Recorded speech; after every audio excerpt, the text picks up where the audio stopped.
Doing well. So welcome back to Madhavi results. हम लोगों ने एसएससी पीवाईक्यू शुरू किया था साइंस को।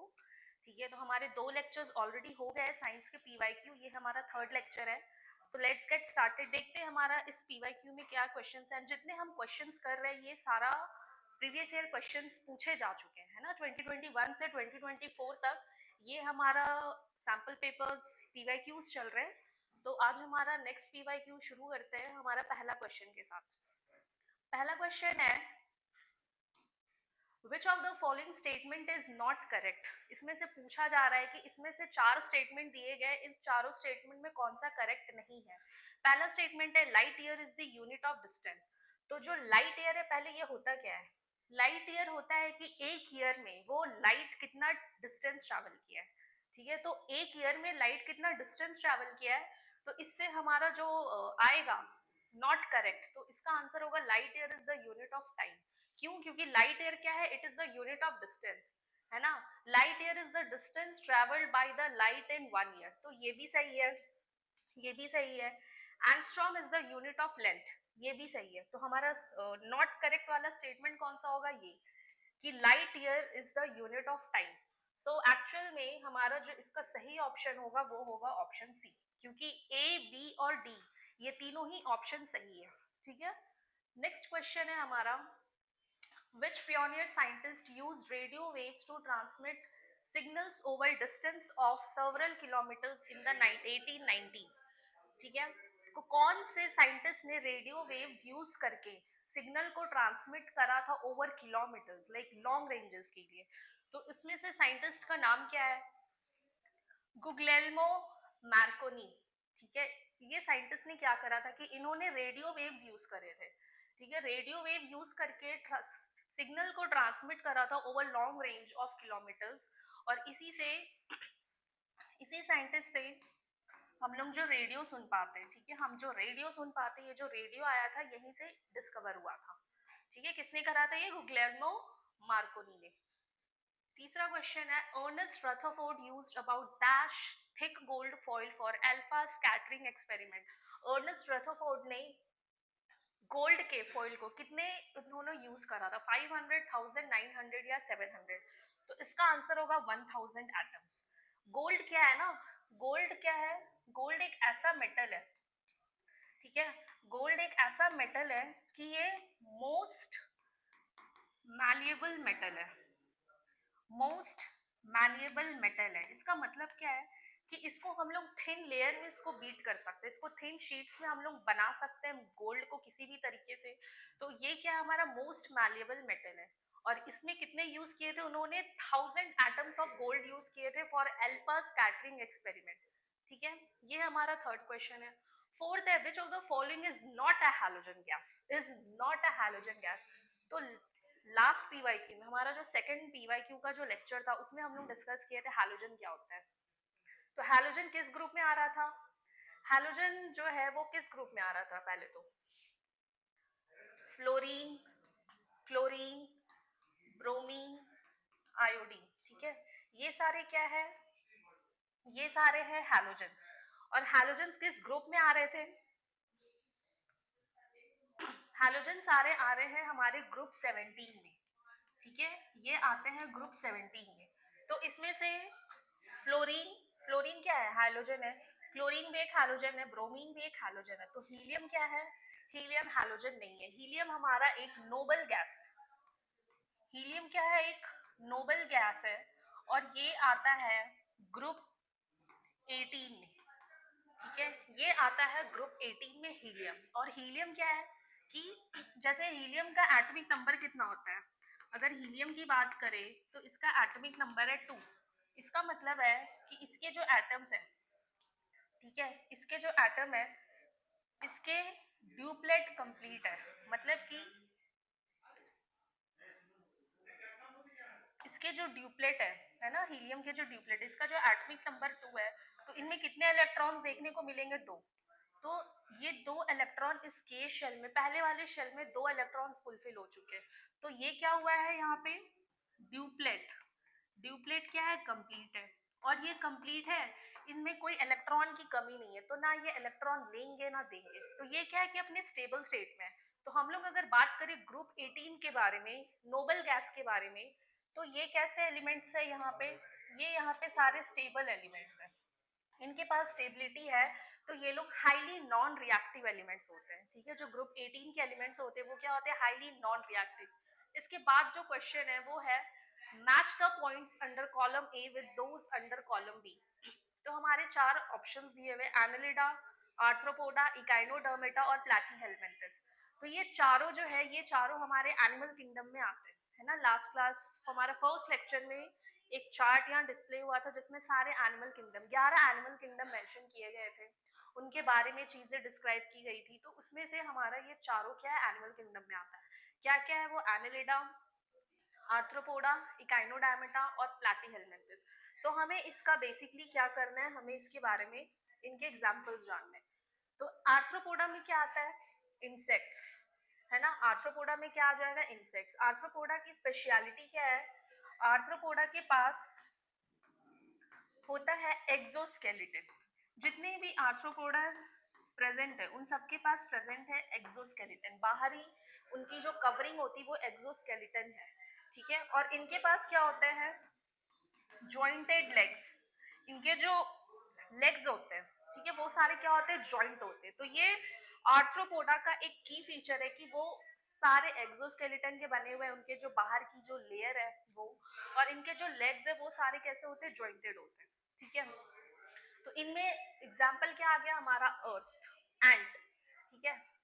इकाइनोडर्मेटा, इकाइनोडर्मेटा में क्या आएगा हमारा, इकाइनोडर्मेटा, एनालिडा और प्लैटीहेल्मिन्थस, ठीक है।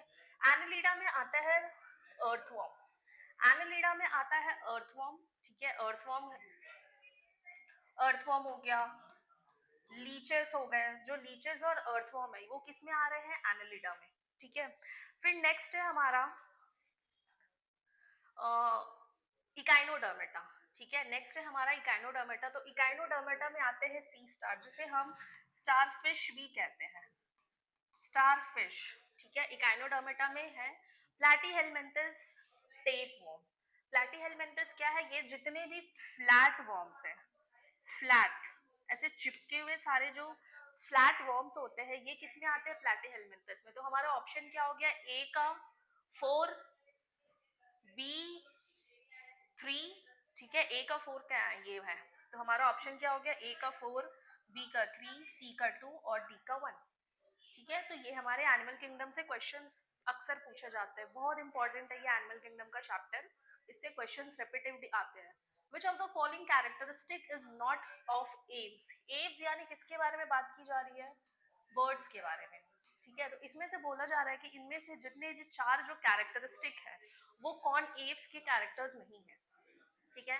तो एव्स में अगर हम लोग देखें तो इनके पास 4 चेम्बर्ड हार्ट होते हैं, तो ये तो सही है, ठीक है। These are warm blooded animals, ये वार्म ब्लडेड एनिमल्स होते हैं, ये भी सही है। They breathe through the lungs, ठीक है, जो बर्ड्स है वो कैसे करते हैं, लंग्स के थ्रू ब्रीथ करते। They give birth to live young ones with some exceptions, those lay eggs. तो जितने भी एव्स है, जितने भी बर्ड्स है वो कैसे करते हैं, वो डायरेक्ट अंडा देते हैं, है ना, दे ले एग्स। तो वो क्या करते हैं, वो लोग जो है बर्थ नहीं देते हैं लाइव यंग वंस को, लाइव यंग वंस को वो बर्थ नहीं देते। जैसे हम मैमल्स हैं, इंसान है, हम लोग कैसे कर रहे हैं, जो बच्चे निकल रहे हैं वो डायरेक्टली हम लोग लाइव है, ठीक है, वो लाइव यंग वंस निकल रहे हैं। बट एप्स क्या करते हैं, वो एग्स ले करते हैं, है ना, वो एग्स ले करते हैं। तो इसमें से कौन सा करेक्ट नहीं है, ये they give birth to live young ones with some exceptions, ठीक है। ये हमारे 6 क्वेश्चंस हो गए। नेक्स्ट है, name the phenomena where an opaque object on the path of light becomes very small and where light has a tendency to bend around it and not walk in a straight line। तो इसमें हम लोग एक एक करके जानेंगे, reflection क्या होता है, डिफ्रैक्शन क्या होता है, एंगल ऑफ रिफ्रैक्शन और एंगल ऑफ इंसिडेंस। तो सपोज ये हमारा एक प्लेन मिरर है, ठीक है, ये प्लेन मिरर है और ये बीच में एक नॉर्मल है, ये प्लेन मिरर है और बीच में एक नॉर्मल है। इसमें क्या हो रहा है कि एक एंगल ऑफ इंसिडेंस आया, ठीक है, यहाँ पे एंगल ऑफ इंसिडेंस आया, ये इंसिडेंट रे है और ये हमारा क्या है, रिफ्लेक्टेड रे। तो ये किस फिनोमेना, ये फिनोमेना हमें देखने को मिल रहा है प्लेन मिरर में, प्लेन मिरर में, ठीक है। इसमें क्या हो रहा है कि एंगल ऑफ इंसिडेंस है और ये क्या हो रहा है, रिफ्लेक्टेड रे है। तो ये बीच में क्या है, नॉर्मल है, नॉर्मल और इंसिडेंट रे के बीच का जो एंगल है वो हो गया एंगल ऑफ इंसिडेंस, और नॉर्मल और रिफ्लेक्टेड रे के बीच का जो एंगल है वो हो गया एंगल ऑफ रिफ्लेक्शन। ठीक है, तो एंगल ऑफ रिफ्लेक्ट इंसिडेंस पता हो गया क्या हो गया, इसी को कहते हैं रिफ्लेक्शन ऑफ लाइट। क्या हुआ कि जितना लाइट आया वो सारा रिफ्लेक्ट हो गया। एक होता है रिफ्रैक्शन। रिफ्रैक्शन में क्या होता है कि इसमें मीडियम है ना, इसमें डिफरेंट मीडियम्स होते हैं और उस मीडियम की वजह से क्या होता है लाइट बेंड हो जाता है। तो एक्चुअली होता क्या है कि सपोज ये हमारा जो मीडियम है वो है एयर का, ठीक है, फिर ये जो मीडियम है ये हमारा है वाटर का। तो इसमें होता क्या है कि मान लो कि यहाँ पे एक लाइट इंसिडेंट हुआ, ठीक है, यहाँ पे एक लाइट लाइट क्या हुआ इंसिडेंट हुआ, ये लाइट इंसिडेंट हुआ।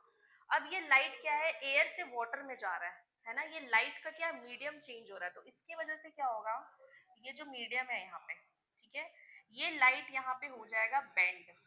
मतलब इसको जो लाइट को ऐसे स्ट्रेट जाना चाहिए था, स्ट्रेट कब जाता, जब यहाँ पे मीडियम सेम रहता, ऊपर एयर है तो नीचे एयर है, अगर मीडियम सेम रहता तो लाइट यहाँ पे स्ट्रेट लाइन में ट्रेवल करता।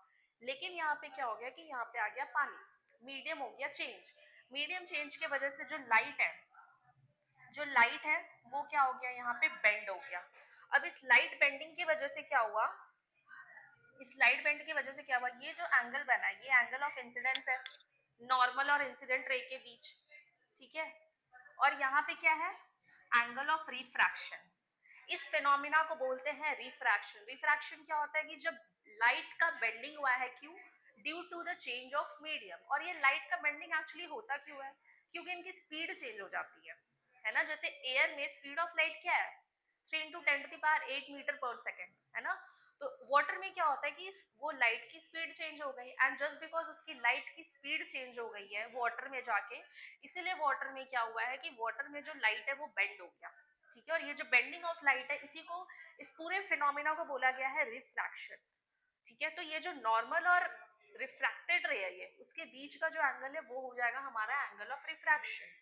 तो एंगल ऑफ रिफ्रैक्शन समझ आया, इंसिडेंस हो गया, रिफ्लेक्शन ऑफ लाइट। अब डिफ्रैक्शन क्या होता है, तो डिफ्रैक्शन कुछ होता है ऐसा कि एक लाइट, ठीक है, जिसको स्ट्रेट मीडियम में ट्रैवल करना था, जिसको स्ट्रेट मीडियम में ट्रैवल करना था, बीच में क्या आ गया, एक रुकावट आ गया, ठीक है। मान लो ये क्या है, बीच में एक कुछ ओपेक ऑब्जेक्ट्स आ गया, ठीक है, ये क्या आ गया, इनका ऑब्स्टिकल आ गया। इस जो लाइट को ऐसे करके स्ट्रेट लाइन में ट्रैवल करना था, अब क्या हो गया कि यहाँ पे एक ऑब्स्टिकल आ गया है, एक रुकावट आ गया, एक ओपेक ऑब्जेक्ट आ गया। तो अब ये लाइट कैसे ट्रैवल करेगा, ये लाइट कैसे ट्रैवल करेगा, तो ये जो कॉर्नर्स है ना, इस कॉर्नर की वजह से क्या होता है कि इनके वेव्स बेंड हो जाते हैं, ठीक है, ये क्या करते हैं अपने, इनका बेंड हो जाता है। तो ये लाइट कुछ ऐसे करके जा रहा है, ठीक है, यहाँ से क्या हो रहा है, हमें बेंडिंग ऑफ लाइट देखने को मिल रही है, और इसी को बोला गया है क्या, डिफ्रैक्शन। इसी को क्या बोला गया, वेयर एन ओपेक ऑब्जेक्ट, ये ओपेक ऑब्जेक्ट है, on the path of light becomes very small and where light has a tendency to bend around it, ठीक है, लाइट के पास ये टेंडेंसी है कि वो खुद को बेंड कर पाए, and they do not walk in a straight line. इसी फिनोमिना को क्या बोला गया है, इसको बोला गया है डिफ्रैक्शन। तो इसका सही आंसर क्या होगा, डिफ्रैक्शन। तो जैसे जैसे इनकी अगर हम ऐसा रेंज कम करते रहे, जैसे कि ये डिस्टेंस और कम कर दे, तो ये लाइट क्या होगा, ये और ज्यादा बेंड हो जाएगा, ठीक है, ये लाइट क्या हो रहा है और ज्यादा बेंड हो जा रहा है। इसका हम लोग एग्जाम्पल देख सकते हैं कि अगर हम लोग एक बंद रूम में, ठीक है, अगर हम लोग डोर बंद करके म्यूजिक सुन रहे हैं तो वो म्यूजिक क्या सिर्फ उसी रूम में आएगा। लेकिन अगर हम लोग हल्का सा भी डोर खोल दें, हल्का सा भी अगर थोड़ा भी अगर हम लोग डोर खोलते तो क्या होता है, म्यूजिक की आवाज क्या जाती, बाहर जाती। क्यों हो रहा है वो, क्योंकि उनके कॉर्नर से क्या हो रहा है कि वो वेव्स बेंड हो रहा है, ठीक है, इसी को क्या बोला गया है, डिफ्रैक्शन। नेक्स्ट है which phenomena is opposite to solidification. तो सॉलिडिफिकेशन क्या होता है, सॉलिडिफिकेशन क्या होता है, सॉलिडिफिकेशन का मतलब है लिक्विड से सॉलिड में चेंज होना। लिक्विड से सॉलिड में चेंज होने को बोला गया है सॉलिडिफिकेशन। इसका उल्टा होता है फ्यूजन। इसका उल्टा क्या होता है, फ्यूजन। फ्यूजन का मतलब है सॉलिड से लिक्विड में चेंज होना, ठीक है। फ्यूजन क्या होता है, सॉलिड से लिक्विड में चेंज होना। सब्लिमेशन हम लोग ने फर्स्ट पीवाईक्यू में देखा था, जो डायरेक्ट सॉलिड से, सब्लिमेशन क्या है, सॉलिड से डायरेक्ट वो वेपर्स में चेंज हो रहा है, ठीक है। तो ये इवापोरेशन, कंडेंसेशन, ये तो हम बचपन से पढ़ते आ रहे हैं, तो ये इसका सही आंसर क्या है? फ्यूजन। नेक्स्ट क्वेश्चन अगर हम देखें, match column A with column B. ये कुछ डिजीजेस है, कुछ डेफिशिएंसी है, ये कुछ चीजें दिखाई गई है, क्वाशियोर्कर है, weak bones and muscles, anaemia and goitre. ठीक है, तो हमें ये बताना है कि ये जो चारों चीजें ये किसकी डेफिशिएंसी की वजह से हो रही है। तो ये किसकी डेफिशिएंसी की वजह से हो रही है, हमें वो देखना है। ठीक है, तो क्वाशियोर्कर में अगर गए हम लोग, तो क्वाशियोर्कर किसकी डेफिशिएंसी की वजह से होती है? ये होती है प्रोटीन की डेफिशिएंसी से। ठीक है, ये किसकी वजह से होती है? प्रोटीन की डेफिशिएंसी की वजह से। फिर bones and muscles, bones and muscles किसकी डेफिशिएंसी की वजह से होती है? कैल्शियम की कमी से होती है ना, कैल्शियम की कमी से। अनीमिया, अनीमिया किसकी कमी से हो रही है? आयरन, आयरन की कमी से हो रही है। क्वार्टर किसकी कमी से होती है? आयोडीन। ठीक है, तो इसका सही आंसर क्या होगा? ए का 4। ठीक है, ए का 4, उसका एक यही दिख रहा है, ए का 4, बी का इज 3, कैल्शियम का डेफिशिएंसी, अनीमिया क्या है? सी का 2, आयरन, एंड गॉइटर हमारा है आयोडीन का डेफिशिएंसी। तो इसका सही आंसर क्या होगा? Option C. ठीक है, नेक्स्ट क्वेश्चन है हमारा, name a common electrolyte disorder that occurs when the amount of sodium in your blood becomes abnormally low। जब सोडियम का लेवल जो है बहुत लो हो जाता है, उस कंडीशन को क्या बोला गया? तो देखो, पहले तो हाइपर का मतलब क्या हो गया? हाइपर का मतलब होता है ज्यादा, हाइपो का मतलब होता है कम। हाइपर का मतलब ज्यादा, हाइपो का मतलब कम। ठीक है, अब हम लोग इस वर्ड को तोड़ेंगे। एक है कैलीमिया, एक है नाट्रीमिया। ठीक है, एक है कैलीमिया और एक है नाट्रीमिया। तो ये दो वर्ड आया कहाँ से? एक है कैलियम एंड द अदर इज नाट्रियम, कैलियम और नाट्रियम। तो हम लोग जो पोटेशियम पढ़ते हैं, पोटेशियम जो एक एलिमेंट है, पोटेशियम का सिंबल क्या डिनोट करते हैं? के। ठीक है, एक्चुअली हम लोग जो सिंबल डिनोट करते हैं वो किससे डिनोट करते हैं? वो पर्टिकुलर कंपाउंड का, वो पर्टिकुलर एलिमेंट का जो फर्स्ट लेटर है या फर्स्ट 2 लेटर्स है, उससे हम लोग उसका एलिमेंट का सिंबल देते हैं। बट पोटेशियम में के क्यों हुआ? क्योंकि पोटेशियम का जो लैटिन नेम है वो है कैलियम, और इसी कैलियम से जो पोटेशियम का एलिमेंट जो सिंबल दिया गया था वो था के। क्यों दिया गया था? क्योंकि इसका लैटिन नेम क्या है? कैलियम।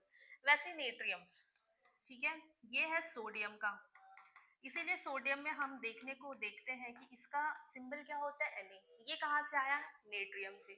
तो इसमें हमें बोला क्या गया? सोडियम की कमी, सोडियम की कमी। तो पहले तो कैलीमिया तो नहीं होगा। ठीक है, इसमें क्या है?